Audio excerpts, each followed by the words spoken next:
Hey guys, welcome to Istanbul. I'm gonna do this travel video the way I've been doing the last couple because it seems to be working the best. And that is the first part. I'm just gonna give you the gay travel information. The second part, I'm going to tell you what I think is worth seeing in general and what isn't. And the third part, I'm just gonna talk about my opinions or whatever little story I have to tell that I think you guys might think is funny. So get ready for part one. Alright, so part one is Istanbul, a gay travel destination. I don't know. I would say it is, but it's not as much as it used to be.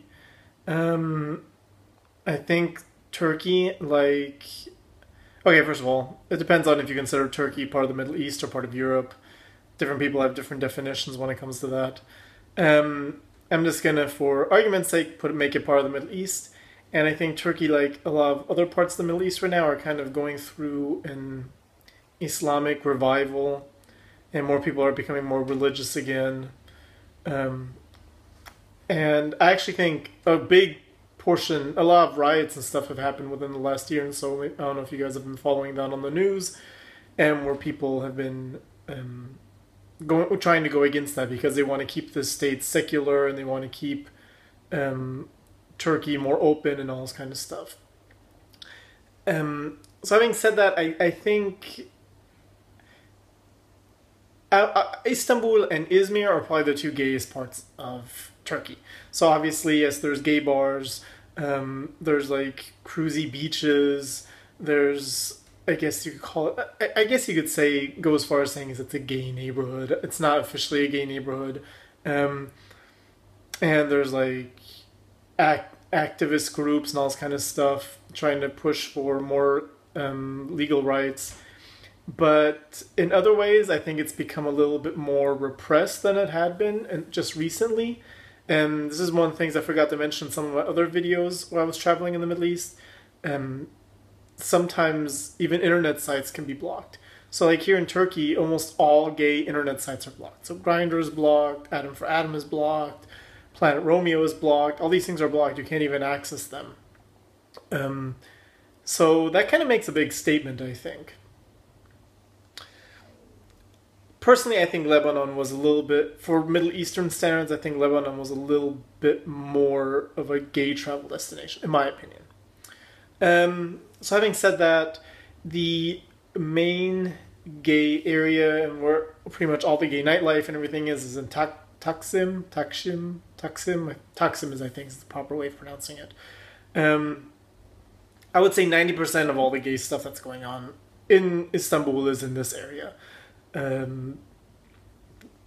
It starts by Taksim Square, and then it goes down the main shopping area where Taksim Square, there's a park. That's where like the predominant amount of cruising is happening.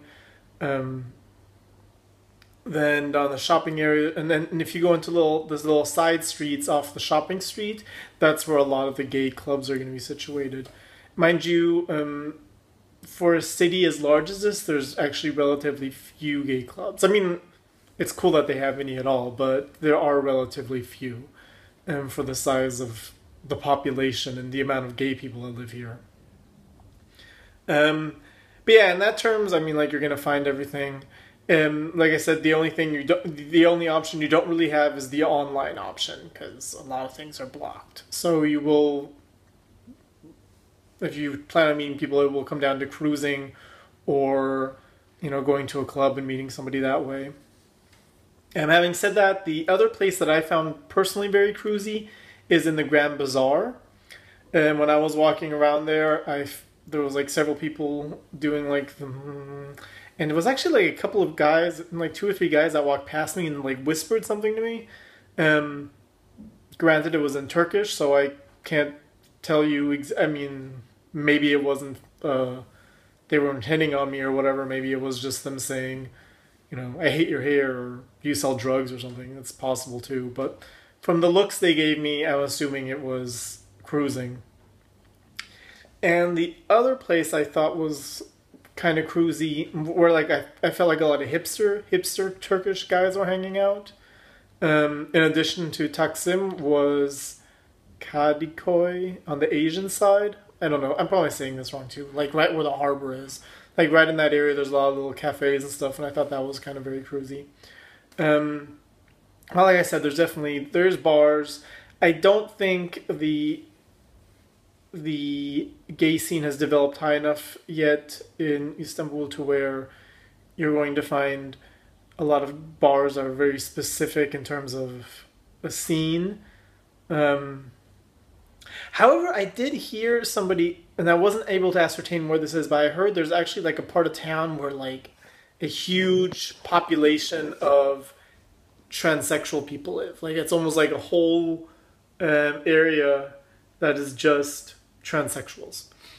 So I don't know. Maybe somebody who actually lives in Istanbul can maybe add to that. Can maybe leave it in the comments where that area is because I couldn't figure out where it is. But you do see quite a bit of them. Um, yeah. Also, like I have to I have to say for my personal experience, I I guess in my head I thought Turkey was going to be a little more Middle East like than it is. It's actually not very Middle East like in terms of mentality and behavior and stuff like that. Because I think I told you guys in the Middle East, the guys there were like relentless. Like they would come up to me and just on the street and be like, "Eh, let's fuck," are you interested, or whatever. And for some reason, I because in my head Turkey is part of the Middle East, I just assumed it would be kind of the same.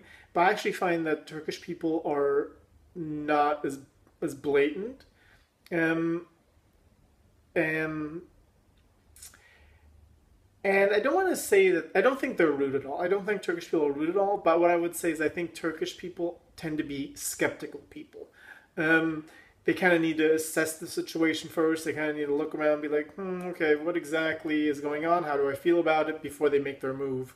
So I think that's something to keep aware. Like you're not, I don't know if they're not going to be as pushy as they are in some of the other parts of the world. In their first, let me tell you, I think Istanbul is the shit. Like it kind of really brought back a little bit of the joy that I have in traveling. Because it's a big city, it's got everything, but it's still kind of got like old world flair. Um, it's got a lot of energy. It's a lot of things going on. Like I really like Istanbul. I've actually and even Ankara. Like I didn't end up doing a review video on Ankara because there wasn't not enough to talk about in terms of the gay scene there. But even Ankara, I thought like it's very clean. It's very beautiful and it's very well organized. And I don't know, I just really liked it. And maybe a lot of other people won't think this is so weird. Maybe to go into a little bit more, it's like in Germany, um, Turkish people in Germany have the kind of reputation that black people have in the United States. So, growing up, I heard a lot of negative things about Turkish people, about how they are and their attitudes and all this kind of stuff. So I guess I have to admit I kind of came to this country a little bit biased. I really thought it was going to be really dirty and unorganized and all this kind of stuff. And I have to say I'm completely blown away. Like I find it so beautiful. I think it like yeah, I mean spot on. I think it's a really cool city. I really think it's one of the places you really have to check out. It might even no. Did it push? No, it didn't get. It's not in the place of Lisboa. Lisboa is still my very top one, but it's in the top five for sure. Having said that, the things I think are really worth seeing are, of course, Hagia Sophia, um, the Basilica Cistern. That was crazy. Like from the outside, it doesn't look like anything, but on the inside, it has this really romantic, kind of creepy feel to it that I really loved.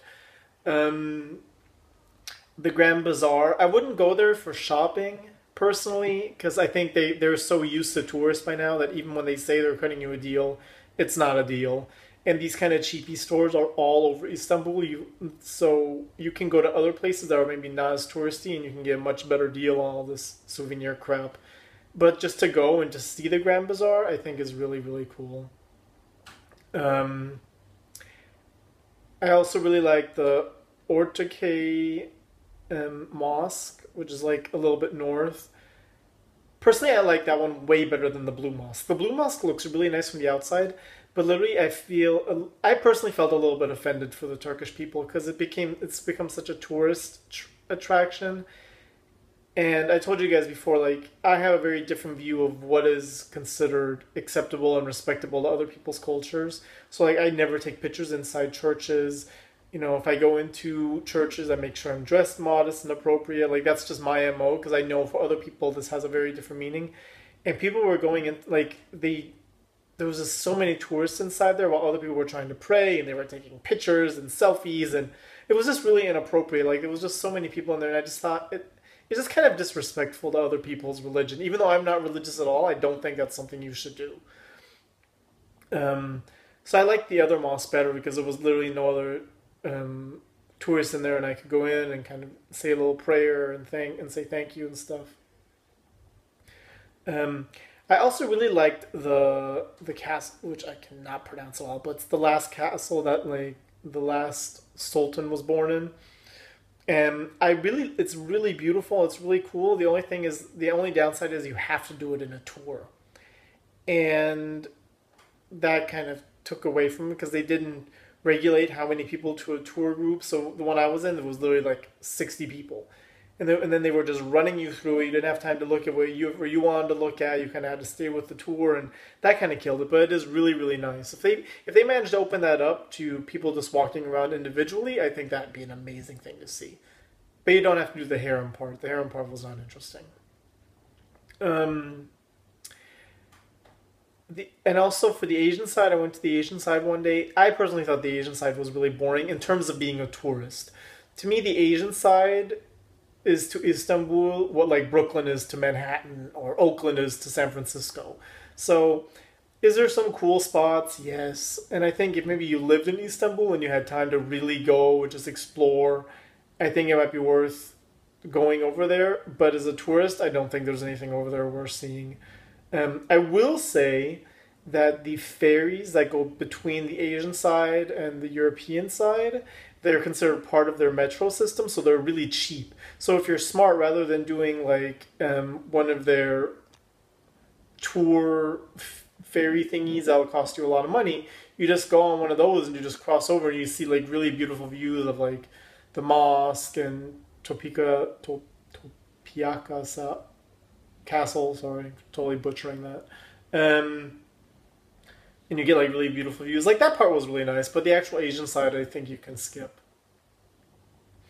Also did the Deverish. By the way, I'm butchering everything. So anybody who's Turkish or can speak Turkish is probably totally rolling their eyes. I'm butchering every single word I'm saying because I don't know a lick of Turkish. Um, I saw the dancers.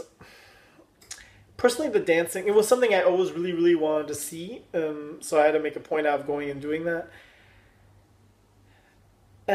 I thought it was interesting for about 10 minutes, and then it just started kind of getting corny because they literally just do the same movement over and over and over again for like an hour and a half. What I will say I think was really cool was the music that accompanied the dancing. So if they publish like CDs, maybe they do. I might have to look into that with just the beats and the singing and stuff like that goes along with those dances. That I think alone makes it worth seeing. But the dancing itself is like.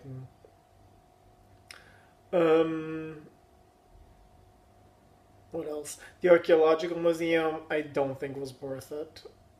And the palace, I don't think is worth it either. I actually end up having to skip out of most of it. Okay, this is my thing. I think there's two types of people in the world. There's those kind of people who draw energy from other people, and then there's those people who get drained from other people. And I'm one of those people, like, even though I love cities because I love the convenience of everything that I want being nearby, I'm somebody who does not like being around a lot of people, and I find it very draining. And there was just so many tourists there. I couldn't deal. I couldn't deal. Like I walked in, I did a quick round, and I had to leave. Like I just could not deal with all the shoving and the pushing, and it was just too much for me. The same thing with here in Taksim, because my hotel's right here in Taksim, that shopping street. There's just too many people. It's just too many people. Like I couldn't deal with it. Like even I try for my gay viewers or for the video, I try to go and check out the different gay sites and all this kind of stuff. But I really had to rush through it because for me, it's too much. It's just, there's just way too many people. Like, I can't deal with it. Yeah, so those are the things I recommend you guys seeing if you do come. Um, and the things I think you could probably skip. Also, like around here in Taksim, I forgot to say, there's all the, like, if you go in the little side street, there's all these little cafes and stuff like that, and the streets, those are really cute and nice. The only thing that I always think is weird is there's not very much local food. Like, you'll find, like, Italian restaurants and all this kind of stuff. For me, I'm just one of those people, when I go to that country, I want to eat local food. And for that, you actually kind of have to search a little bit. Um, yeah. Oh, and I also would say the hammams. Um, I first got introduced to hammams in Morocco.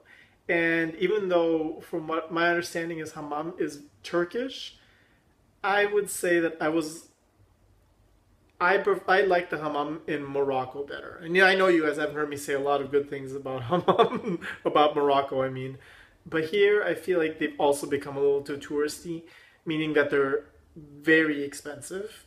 They're basically the cost of like a European spa or like a spa in the United States. And hammam, really, if you go into tradition of it, they're not supposed to be that expensive. Like, it's supposed to not be like that. It's kind of supposed to be more of a low key kind of thing. So, and I feel the one I went to, the service was not that great. You could tell that they're used to tourists who maybe are just fascinated by the experience and maybe don't have anything to compare it to, so they just think it's amazing for any little thing they got. But I don't know. I think you can skip the hammams in Istanbul. Maybe if you travel somewhere else in Turkey where there's not as many tourists, you can go to a more traditional hammam, and then that'll be more worth your money. So let's get now to the last part where I'm just going to tell a little story and maybe give my overall opinion for those who are still watching and who are interested. Yeah. Okay. All right. So for my ending thing, I actually really don't have any real social commentary or anything crazy that happened to me in terms of gay stuff this time. The only thing I have kind of a funny story that I think you guys might get a little bit of a laugh out of, and that is, I bought myself a pair of like long pants here because, idiot that I am, I didn't think to pack any, which makes no sense because if you go to a Muslim country, you need to have long pants, especially if you want to go into the mosques or whatever. It's just a sign out of respect. So anyway, I didn't pack any, which didn't make any sense, so I decided to buy some. And I bought some of those like hippie type pants. And they weren't expensive, but they were not cheap either. Like they were a normal pant cost. Anyway, I wore them one day and fine, and then I wore them the next day, and I was walking up the steps when all of a sudden I hear but I didn't think too much of it because it was just like, I was like, okay, maybe they ripped a little bit in the crotch, whatever. So I keep going about my business for maybe like another 15, 20 minutes. I'm just walking my own business, looking around, being the typical tourist. When all of a sudden I'm like, maybe I should check and see like how bad of a rip I got. And the reason I know a lot of people are like, why wouldn't you check right away is I don't know why, but a lot of my pants have a tendency to rip in the crotch. Like, I don't know if my thighs are just too fat and there's just too much friction going on, but it just happens a lot, so I didn't really think that much of it. I just thought I had maybe a little bit of a rip. So finally I'm like, maybe I should check if I have a little rip in my crotch area. Wrong. I don't have a little rip in my crotch area. I have a huge tear along the whole back of the pant. I don't know if guys can see this in the light, but look. I mean, this rip is big enough to fit both of my hands in. Okay, that kind of looks kind of dirty. Okay, don't look at that. But literally for the last like 15, 20 minutes, I was walking around showing the whole of Istanbul my right ass cheek. Like, it was just like, here you go. Have a moon. I think that's what it's called in English, mooning people. So of course I'm like, oh my god, I can't believe the past like 20 minutes I've been walking around with my fucking ass cheek hanging out. So I'm like, I take like all the material and like stuff it kind of into my crack so that you can't see the rip anymore. And I'm like standing there and I'm like, eh. And I only see one store that looks like maybe it sells like clothing. So I kind of wedge my way over to that store, like trying without like letting anything come out so anybody can see anything. And I go into the store, and the only pair of pants they sell is swim trunks. And the swim trunks they had, like I would say by Northern European or maybe by American standards, they would be considered short. But by Turkey or by Middle Eastern standards, they were considered shorts. Like they literally showed maybe like half of my upper thigh.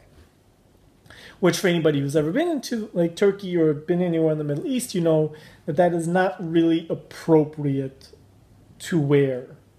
Not saying you can't get away with it, not saying that you'll people will come at you for it, but you will get stares. So I literally had to then choose, okay, am I going to walk around with my ass hanging out of my pants, or am I going to walk around with a lot of thigh showing? Either way, I'm going to get stared at. Of course, I decided to go with the shorts, but I can tell you right now, that was not a 1 hour and a half walk back to the hotel. So yeah, that's really the only story I have here. Nothing really too crazy happened.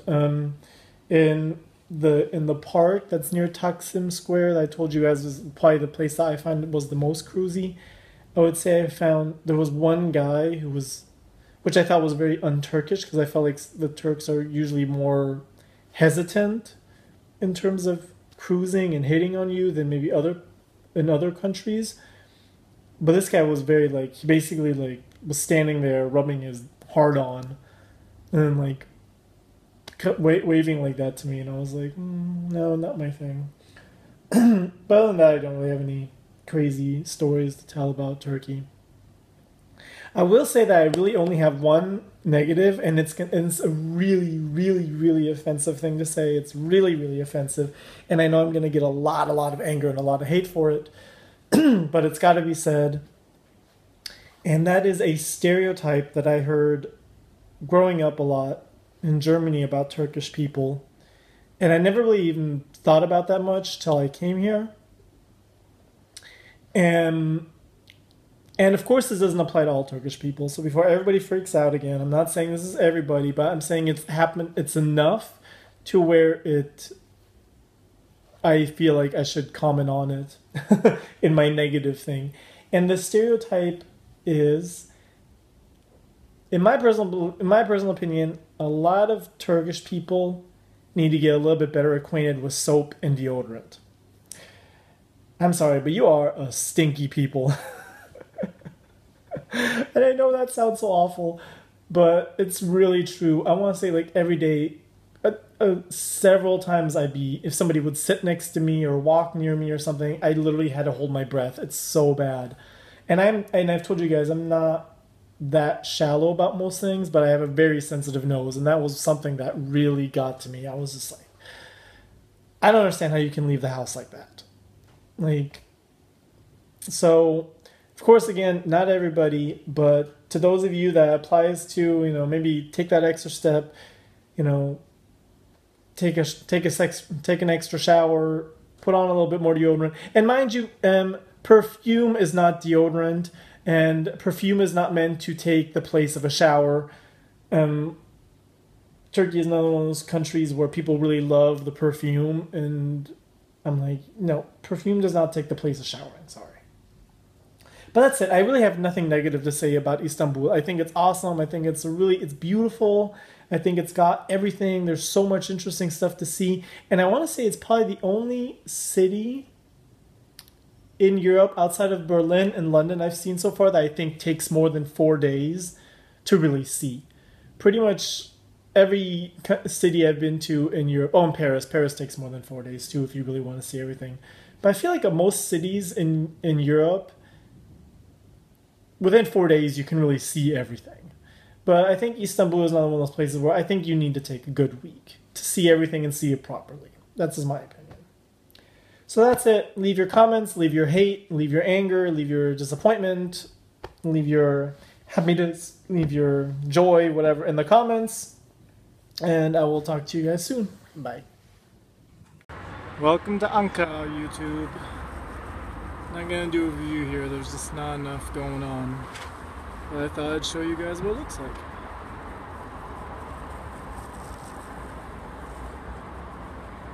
YouTube, welcome to Ankara. I decided I'm gonna do a video of this place. It's the capital of Turkey, for those of you who don't know. And at first I thought I was gonna do a video here, but honestly there's not enough information to give you guys. There's no scene here, so it's not really worth doing a review. But I figured I'd show you a 180 real quick. I'm actually really pleasantly surprised at how nice it is. And that's the museum I'm about to go into.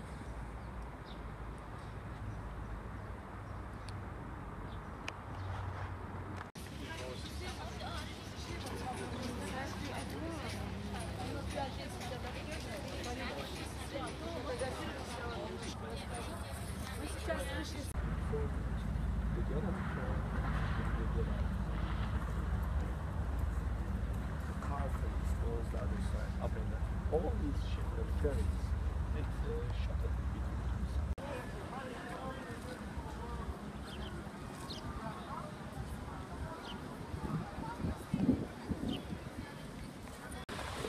between.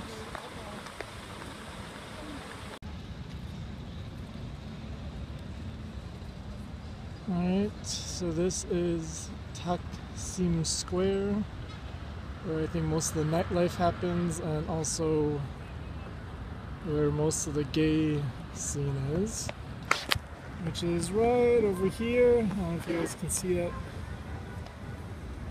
that Burger King on the corner, and then down that street.